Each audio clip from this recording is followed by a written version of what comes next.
مگر پہلے ایک اور سوال کی وضاحت ضروری ہے، جلدی سے پوچھ لو، مجھے جانا ہے۔ کیا تم یہ اسلحہ ہم تک اسی طرح نہیں پہنچا سکتے جیسے یہ آلہ گفت و شنید کا پہنچایا تھا؟ وہ مونچھوں والا تو چھلاوا تھا۔ تمہیں ٹرک پر سوار کرانے سے پہلے تلاشی ہوگی، دستور کے مطابق اس وقت تمہاری جیب سے پن بھی برآمد کر لی جائے گی۔ کیا تم تلاشی نہیں لے سکتے یا کسی ایسے شخص کو اس فرض پر مامور نہیں کر سکتے جو ہماری جیب میں توپ بھی دیکھے تو نظر انداز کر دے؟ نہیں، جو میں نے کیا ہے اس سے زیادہ میں کچھ نہیں کر سکتا، کیپٹن امید نے کہا۔ تمہیں اندازہ نہیں کہ میری پوزیشن کتنی نازک ہے۔ تمہارے دشمن پہلے ہی بہت چلائے ہوئے ہیں کیونکہ میں نے اس کیس میں ساری کارروائی عین قانون کے مطابق کی، جو میں ہمیشہ نہیں کرتا، اور اس طرح تم سب کو مارے جانے سے بچا لیا، ورنہ وہ بہت مشتعل تھے۔ تم نے مار پیٹ کی تھی اور ایک قتل کر دیا تھا، مرنے والا انہی کا ساتھی تھا۔ تمہیں کیفری کردار تک پہنچانے کی کارروائی وہ خود کرنا چاہتے تھے، مگر اس لیے بھی نہ کر سکتے تھے کہ تم انڈین پاسپورٹس پر سفر کر رہے تھے اور پاسپورٹ جعلی نہیں تھے، مگر ہمارے نام تو غلط لکھے ہوئے تھے۔ وہ ایک گمنام فون کال تھی، اسے معتبر نہیں سمجھا جا سکتا اور اسے بنیاد بنا کے قطعی فیصلہ کرنے کا سوال ہی پیدا نہیں ہوتا تھا۔ میں نے سب کے کان میں یہ بات ڈال دی تھی کہ وہ اس اطلاع پر بھروسہ نہ کریں۔ عین ممکن ہے کسی نے دشمنی میں بھی فون کر دیا اور پاسپورٹ کے اندراجات درست ہوں۔ اس کے بعد میں نے تمام معاملات تمہارے دشمنوں کے سپرد کر دیے ہیں۔ محافظوں کا انتخاب بھی خود انہوں نے کیا ہے اور وہ بنگالی نائب صوبے دار کی کمان میں ہوں گے۔ گویا یہ بھی ممکن ہے ان کا خفیہ منصوبہ ہمیں راستے میں ہی ٹھکانے لگانے کا ہو۔ میں نے کہا، بالکل ٹھیک سمجھے تم۔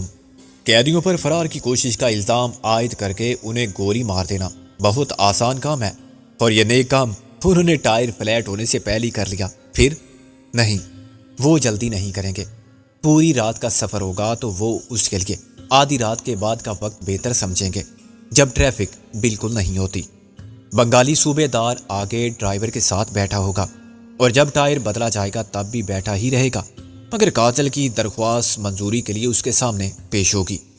اس وقت وہ ضرور اترے گا، اور کاجل ڈرائیور کو گولی مارنے کے بعد اسے یرغمال بنا لے تو میں نے اس کی بات کاٹ دی۔ تمہارا پلان اچھا ہے، لیکن ہم موقع محل اور صورتحال کے مطابق کچھ نہ کچھ کر لیں گے۔ ایک ریوالور بہت ہے، باقی ہماری ہمت اور ہماری قسمت۔ Thank you very much. خدا کرے یہ آخری احسان کا قرض ہو۔ اب تک نہ جانے ہم کتنے لوگوں کے مقروض ہو چکے ہیں۔ مجھے قرض خواہوں میں مت شامل کرو۔ قرض میں سے ایک نقطہ کم کر کے فرض کر لو۔ کیا تمہارا یہ فرض تھا؟ اچھا، ایک نقطہ اور کم کر لو۔ فرض نہیں، یہ مرض تھا، جذباتی عارضہ، جیسے تمہیں لاحق ہے۔ اس میں آدمی کی عقل کے بریک فیل ہو جاتے ہیں۔ اس کی بات اچانک ختم ہو گئی۔ ریسیور میں صرف سرسراہٹ رہ گئی۔ یہ کیا ہوا؟ میں نے تشویش سے کہا۔ پہلے غالب اور نازو بالکل خاموش کھڑے ریسیور کی وہ آواز سننے کی ناکام کوشش کرتے رہے تھے جو براہ راست میرے کان میں داخل ہو رہی تھی۔ یہ آواز اتنی کم تھی کہ خود میں بڑی مشکل سے سن رہا تھا۔ پھر غالب اور نازو نے میری یک طرفہ باتوں سے ساری گفتگو کا اندازہ لگانے کی کوشش کی۔ غالب نے ریسیور لے کر کان سے لگایا۔ کورنسا، کچھ بھی تو نہیں ہوا، یہ پہلے کی طرح خاموش ہے۔ پھر کیا سکندر کو کچھ ہو گیا ہے؟ نازو نے کہا۔ یہ اپنے آپ سے باتیں کر رہا تھا۔ غالب نے ٹھنڈی سانس لی۔ خان سکندر کو بھی وہی ہوا ہے جو مجھے۔ میں بھی اپنے آپ سے باتیں کرتا رہتا ہوں۔ کہو تو اقتباس سناؤں؟ رہنے دو، مجھے معلوم ہے۔ نازو نے ناک بھون چڑھا کے کہا اور ریسیور لے لیا۔ اچھا تو پھر تم سناؤ، غالب بولا، اگر ہمت ہے۔ ہمت کی کیا بات ہے؟ ہمت کی بات تو ہے، خود میں وہ سب نہیں دہرا سکتا کسی کے سامنے، تو تم کیا سناؤ گی؟ اتنی بے شرم تو نہیں ہو تم؟ جلا کر میں نے کہا، یار چونچے بعد میں لڑانا۔ غالب مسکرا کے نازو کو دیکھنے لگا۔ کیوں، ٹھیک ہے نازو؟ سکندر کی بات کو ٹالا تو نہیں جا سکتا، بعد میں چونچے لڑائیں گے۔ تم اپنی چونچ بند کرتے ہو یا نہیں؟ نازو اسے پکڑنے کے لیے لپکی، مگر وہ بھاگ گیا۔ اس ہنگامے سے پہلی رابعہ اور کاجل اٹھ گئی تھی۔ وہ رابعہ کے پاس بڑے مودبانہ انداز میں جا بیٹھا۔ نازو کی پیش قدمی خود بخود رک گئی۔ اب میں نے آواز آہستہ رکھتے ہوئے کیپٹن حمید سے ہونے والی تمام گفتگو سب کے سامنے دہرائی۔ وائرلیس ریسیور اس وقت تک کاف تھا۔ کاجل نے یہ ذمہ داری قبول کرنے سے صاف انکار کر دیا۔ مجھ میں اتنی ہمت نہیں ہے، ایسا نہ ہو کہ میری وجہ سے تمہارا سارا پلان فیل ہو جائے۔ میں نے رابعہ کی طرف دیکھا، اس نے اقرار میں سر ہلایا۔ ابھی تک مجھے کیپٹن امید کے پیش کردہ منصوبے میں کسی خامی کا احساس نہیں ہوا۔ اگر ہر کام اس کے مطابق ٹھیک وقت پر ہوتا رہا تو کوئی وجہ نہیں کہ ہم اپنے مقصد میں کامیاب نہ ہوں۔ میں نے کہا، میں بہت سی وجوہات گنوا سکتا ہوں۔ غالب نے کہا۔ میں نے سوالیہ نظروں سے اسے دیکھا۔ گنواؤ؟ کیا یہ ناممکن ہے کہ امید کو ریوالور چھپانے میں ناکامی کا سامنا کرنا پڑے؟ اس کی بھی بہت سی وجوہات ہو سکتی ہیں۔ ریوالور چٹکوں سے راستے ہی میں گر جائے یا خراب ہو جائے، عین وقت پر فائر نہ کرے، یا ہم سے پہلے ہی کوئی اس کی موجودگی کا پتہ چلا لے، یا وہ خبیث بنگالی رابعہ کو اجازت ہی نہ دے اترنے کی۔ رابعہ کی جگہ نازو کو رکھو، اس سے وجوہات ختم ہو جائیں گی۔ میں نے کہا، کم تو ہو جائیں گی۔ وہ مومنہ ہے بقول کیپٹن حمید، ریوالور نہ ملا یا گولی نہ چلی تب بھی اس کے ہاتھ پیر تو چلیں گے۔ غالب نے کہا۔ رابعہ کا چہرہ ذرا سی دیر کے لیے اترا۔ ہاں یہ تو ہے۔ میں نے کہا، نہیں، ہم 1% ناکامی کے اسباب کو 99% کامیابی کے خیال پر ترجیح نہیں دے سکتے۔ رابعہ ہی کرے گی یہ کام۔ کیپٹن امین نے کہا تھا کہ وہ پکا بندوبست کرے گا۔ ریوالور کے گر جانے، کسی کی نظر میں آنے یا کام نہ کرنے کا کوئی سوال ہی پیدا نہیں ہوتا۔ چلو فرض کر لو ہمارا یہ آپریشن کامیاب ہو گیا، جسے ہم کوئی بھی موضوع نام دے سکتے ہیں، operation call of the nature. غالب نے کہا۔ سب کے ہونٹوں پر ہنسی آ گئی۔ اچھا نام ہے۔ میں نے کہا، اس کے بعد کیا ہوگا؟ واپسی؟ ظاہر ہے۔ میں نے کہا، اب تم پوچھو گے کیسے؟ نہیں، یہ احمقانہ سوال ہے۔ نازو کرے گی۔ نازو نے اسے زہر آلود نظروں سے گھورا۔ مجھے معلوم ہے ہم اسی ٹرک میں لوٹیں گے۔ ہمارے قبضے میں آٹومیٹک فوجی رائفلیں ہوں گی اور جسم پر فوجی وردیاں۔ اس چوکی پر ہمیں روکنے کی کوشش کوئی نہیں کرے گا۔ جب ہم سیدھے گزرتے چلے جائیں گے تو انہیں ہوش آئے گا کہ معاملہ کچھ اور ہے۔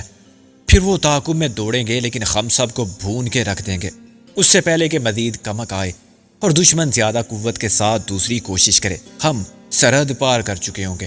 سرحد یہاں سے زیادہ دور نہیں ہے۔ میں نے بے اختیار تالی بجا کے کہا، اس وقت تو تم نے ثابت کر دیا ہے کہ عورت کو ناقص العقل سمجھنے والا خود عقل نہیں رکھتا۔ کیا مکمل منصوبہ بیان کیا ہے، بالکل وہی جو میرے ذہن میں تھا۔ جی تو چاہتا ہے کہ ذانت کے اس مظاہرے پر تمہارا خیر چھوڑو۔ نازو کا رنگ لال ہو گیا۔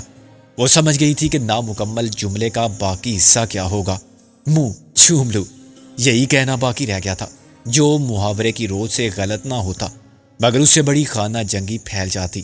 رابعہ الگ ناراض ہوتی، غالب ہنگامہ کرتا اور نازو شور مچاتی۔ اب بات ہنسی میں ڈل گئی۔ رابعہ نے کہا، بس ڈر گئے؟ آگے بول کے تو دیکھو، ابھی MRS قیادت سے محروم ہو جائے گی، نیا لیڈر آ جائے گا۔ غالب نے آستین چڑھائی۔ بابا میں نے کچھ کہا ہے؟ میں تو کہنا چاہتا تھا کہ تمہارا نام چاند بی بی اور رضیہ سلطانہ کو ملا کے CBR سلطانہ رکھ دوں۔ بہادری، حسن، ذانت کا مرکب اور بالکل الٹرا ماڈرن نام۔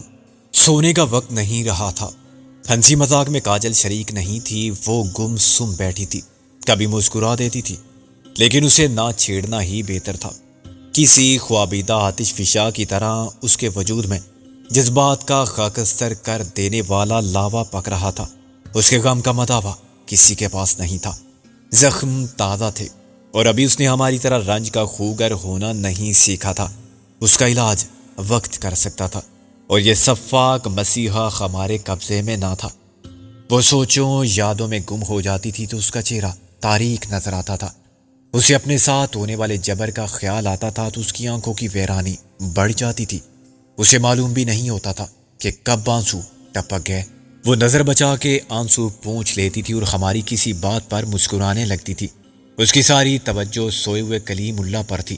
وہ بار بار محبت سے اس کے سر پر بالوں میں ہاتھ پھیرتی تھی، اسے تھپکنے لگتی تھی۔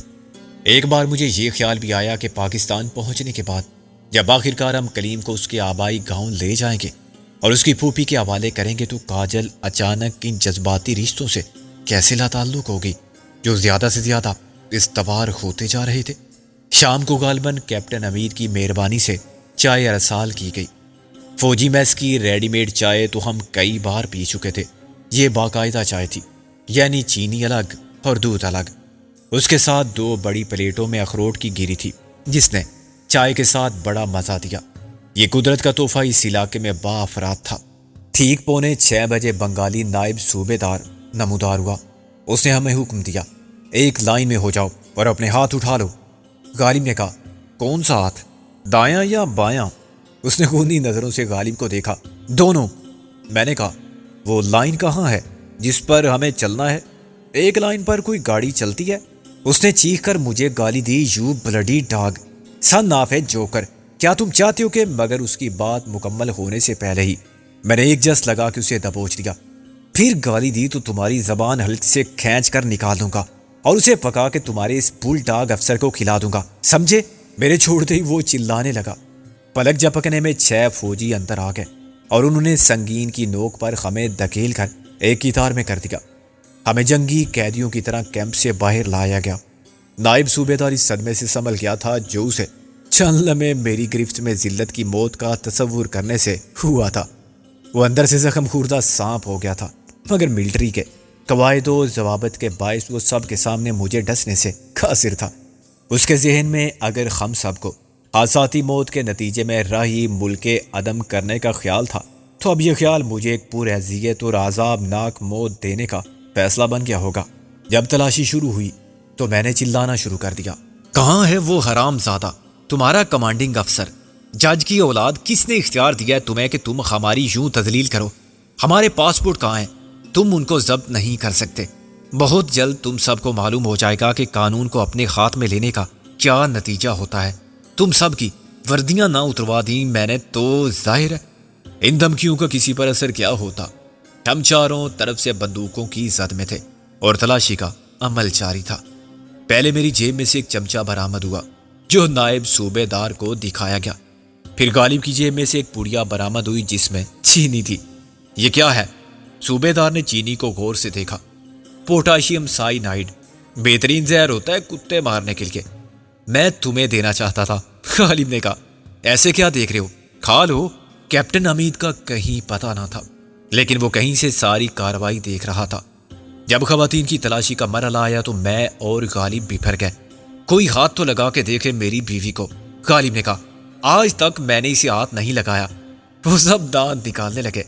خود نائب صوبے دار مسکرانے لگا۔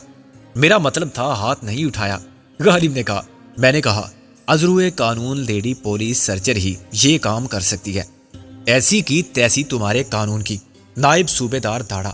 میں نے چیخ کر کہا، تم مسلمان ہو بے غیرت، یہ سوچو کل یہی ہندو تمہاری ماں بہن کے ساتھ کیا کریں گے۔